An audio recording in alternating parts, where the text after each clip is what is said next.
Hey gamers, this is the next episode of Let's Create a Competitive Card Game. In this episode, I'll be going over the game concepts at a high level. But before that, I want to go over some legal information.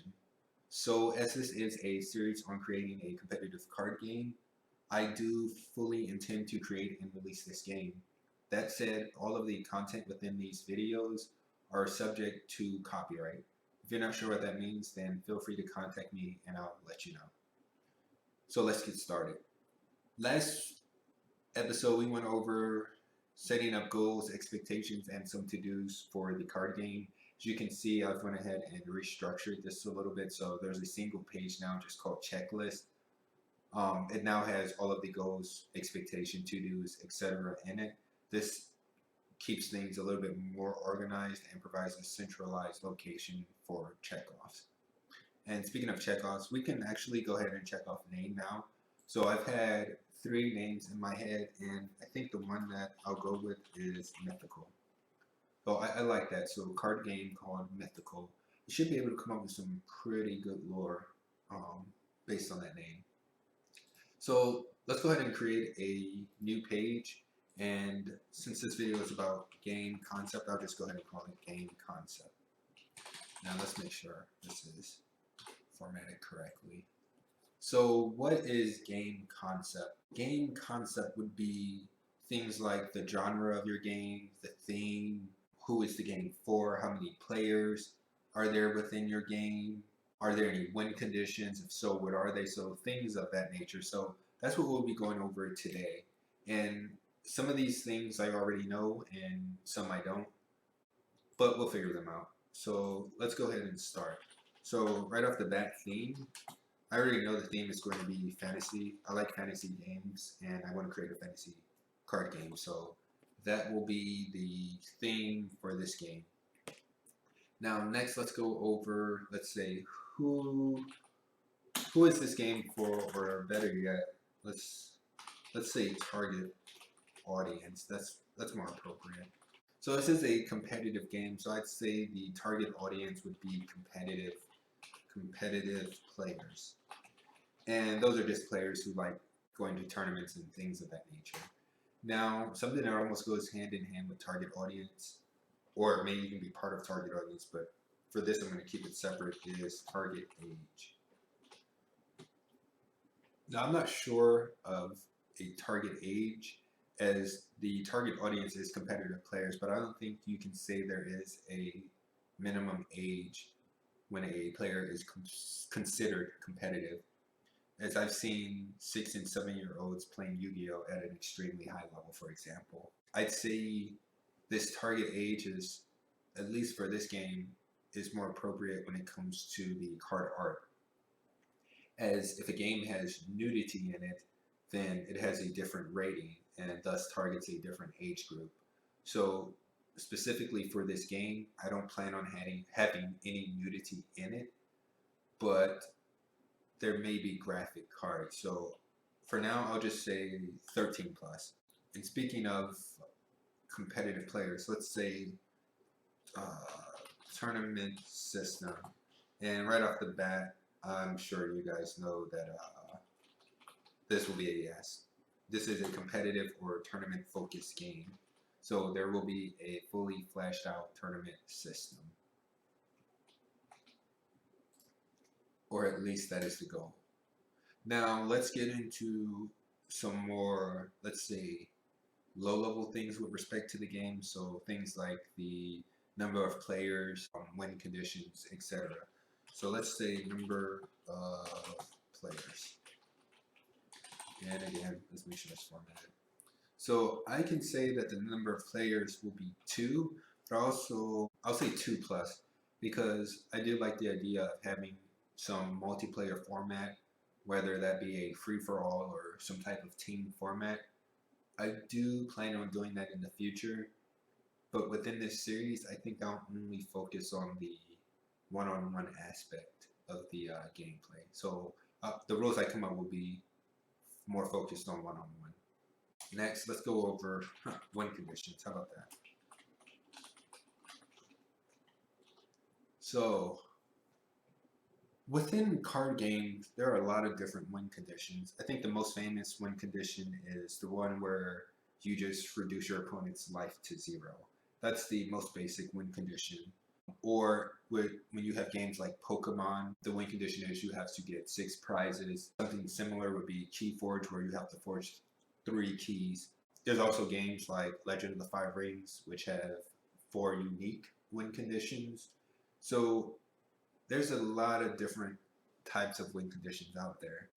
For this game, I want a minimum of 2, let's say, game-based win conditions. And by game-based, I mean 2 win conditions built into the game to exclude win conditions from, let's say, card effects like having the 5 pieces of Exodia in your hand. And that said, I also want some maybe card effect win conditions. And so I think card effect win conditions can add to the strategic aspect of a game. So I like the idea of having card effect win conditions. Now, let's say next is, okay, resource system.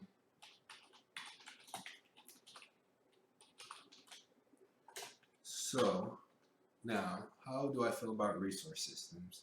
Now, there are games like Yu-Gi-Oh! Where you may not think there is a resource system or mana like Magic, but Yu-Gi-Oh! Does kind of have a resource system. To play higher level cards, you have to perform some type of tribute, or you have to use some type of special summoning. So cards from level 1 through 4, you can just play them right out your hand, depending on the card type. And cards from level 5 plus, you have to get rid of some amount of cards on the field, unless there's some special effect which allows you to play that. So Yu-Gi-Oh! Does have a resource system, even though it might not seem like it compared to games like Magic.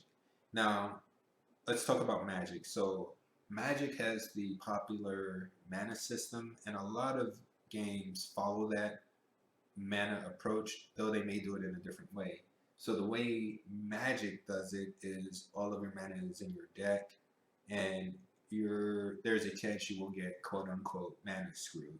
For Force of Will, your mana is in a separate deck. For games like, let's say, a versus system, the resource or mana system was at the start of the turn, you automatically gain 1. Like you have to put 1 card from your hand face down, and that is the mana system. So you don't really get mana screwed, but the cards you can play are heavily influenced by the turn it is. So with games like that, you just build your deck based on if you're going first or second. So you'll either want odd cards or even cards, if that makes sense.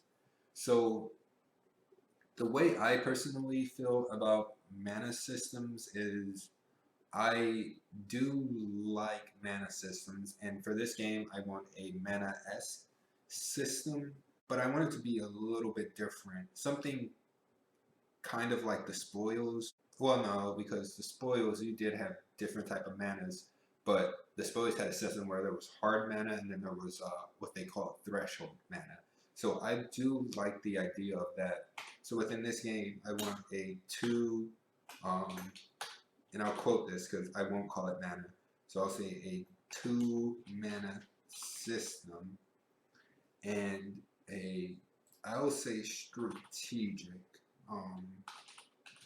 I'll say strategic because I really don't like the randomness of drawing mana.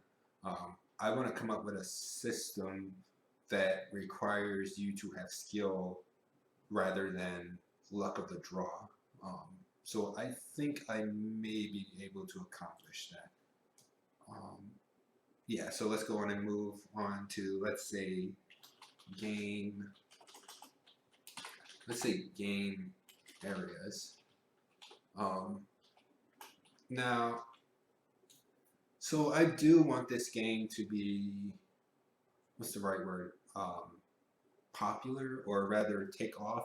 So with respect to that, I think it's in my best interest to keep the game areas simple and keep them in sync with the game areas of today's games, where you have a in-play area, a discard area, or like a remove from play area. So I do want multiple um, game areas in sync with today's games. And by in sync with today's games, I really mean no crazy or confusing naming for zones.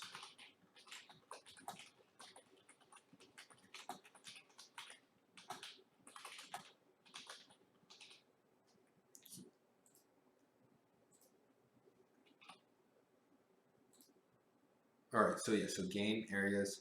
Let's say games. Let's go with card types.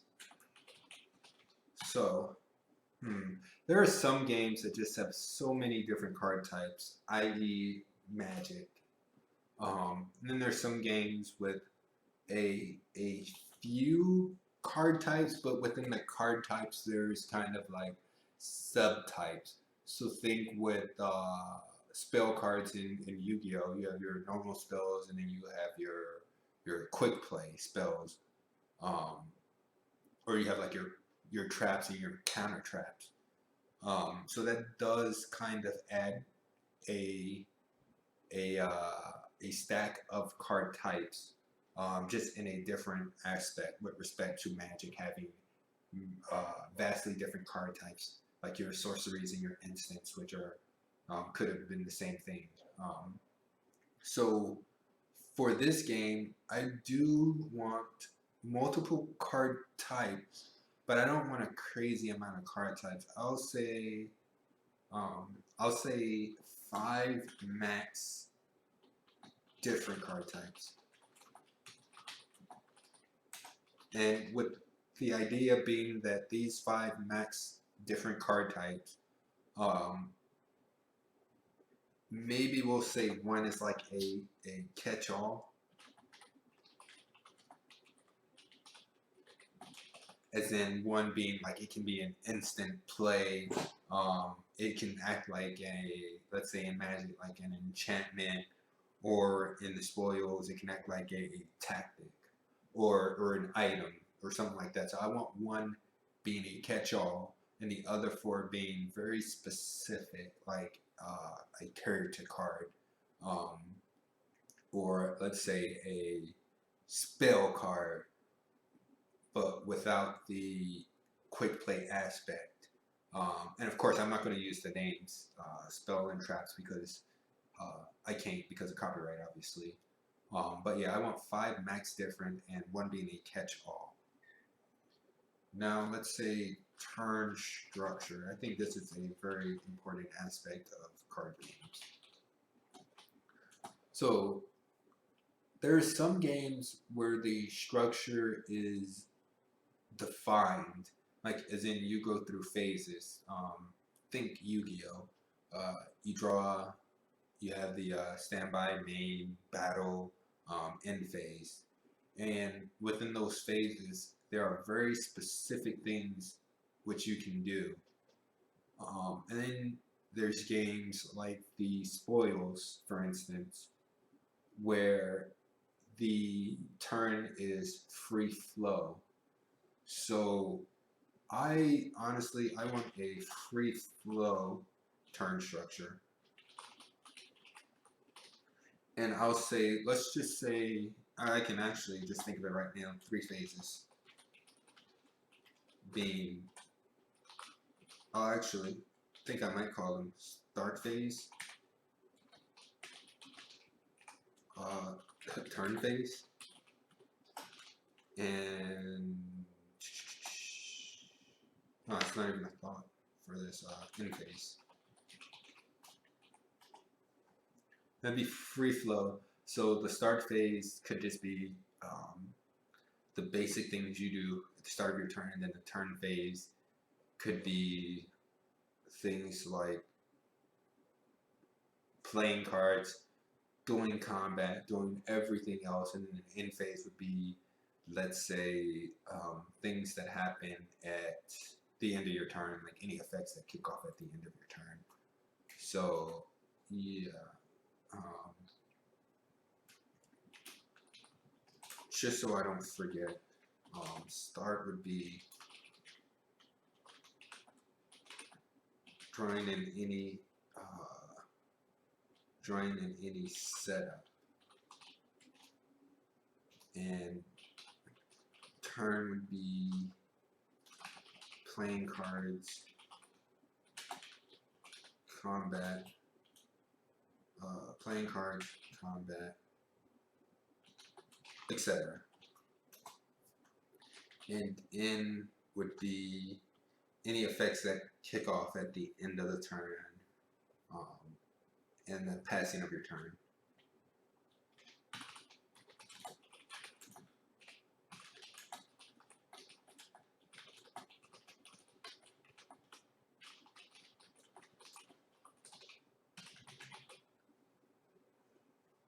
So this way I don't forget any of this. Kick off. Alright. So now, after turn structure, something, let's say chain system, just because I really can't think of another word for this. So, a lot of games utilize a chain, whereas it's a stack or first in, last out approach. So the last card that gets played, its effect goes off. And then in Yu-Gi-Oh, you have things like spell speeds, where once you get to, every time you play a card, it adds a link to the chain, and certain cards can only be played at or above a certain link. So I'm not sure, really, honestly, how I feel about chain systems. I think there really needs to be, you should be able to have some response. But when should that response happen? For instance, should there be a response when you draw a card or something like that? That's something that needs more thought in. Actually, I'll call it a response system. And for future videos, I'll put chain here, and I'll say yes.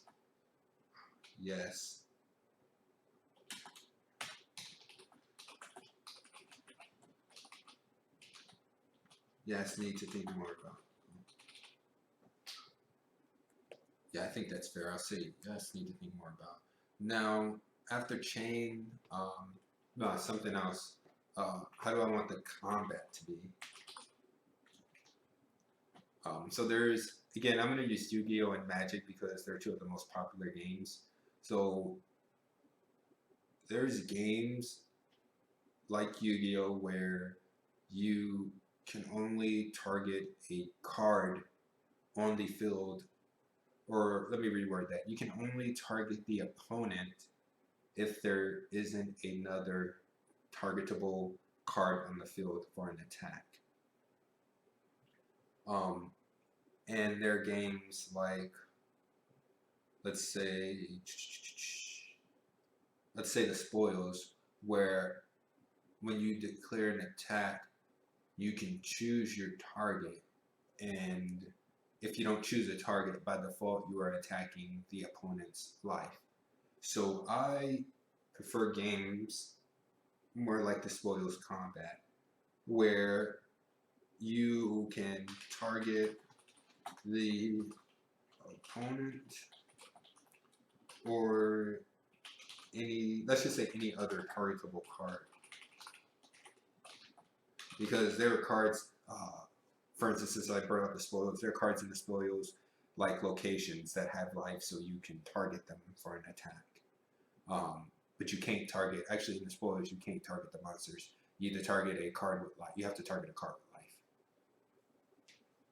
So we will go that route. You could target the opponent or a other targetable card. I like that. And I think for now, actually no, let's do one more. Let's say, let's just say game or card game time. And I know I said this is a competitive card game, but what I mean by card game type is, does this follow the TCG format? So yeah, let's go put this here. Or expandable card game format. So what I mean by this is, in TCGs are games where, all right, let's just go with some pros and cons. So in a TCG, you can have a game with multiple formats. Yeah, you can have multiple formats in your game, whether that be, let's say, sealed or sealed draft or just deck play. TCGs are good for if you want a secondhand market in your game. But some of the bad things about TCGs are they are very expensive, and a lot of people play a lot of TCGs or a lot of the more established TCGs like Magic and Yu-Gi-Oh! And when a new TCG comes out, that's a big commitment because you have to spend a lot of money to stay up to date in a TCG, especially if they do, let's say, different types of formats. Like maybe they have a block where only certain cards can be played during this certain amount of time. So that makes TCGs very, very expensive games. Now, the other type of system would be a living card game system or an expandable card game. So some pros about that is that for the player, it's a lot more cost effective, and that's because they tend to release all the cards in one set, so they usually don't have any random packs. So you get all your cards at once. So that's really attractive to people who play other games because all they have to do is buy one set.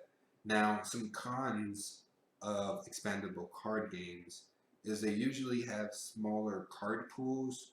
They usually have limited formats, and the meta can really kind of turn into a set meta because you're not releasing, or rather, it's not that you're not releasing, but all the cards are accessible. So once a really good deck comes out, then all you need to do is buy the, let's say, the main set, and anybody can build that deck. So it doesn't really cater to creativity, whereas TCGs do, because you kind of have to go and search for those cards or buy them off the secondhand market.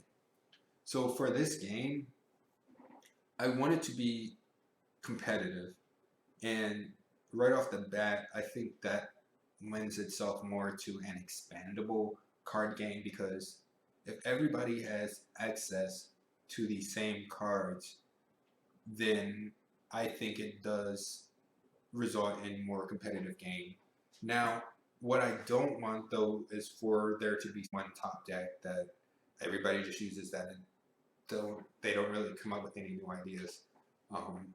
So what I want to try to do is some hybrid approach, and I'm honestly not sure at this time how to accomplish that, but that is the goal, a hybrid approach between TCG and ECG. So I think, yeah, I think that'll be it for this video, and in the next video, maybe I'll get into some of the more like things like game area and card types. All right, guys, thanks. If you like this video, please leave a like, subscribe, and all the other things. Thanks, guys.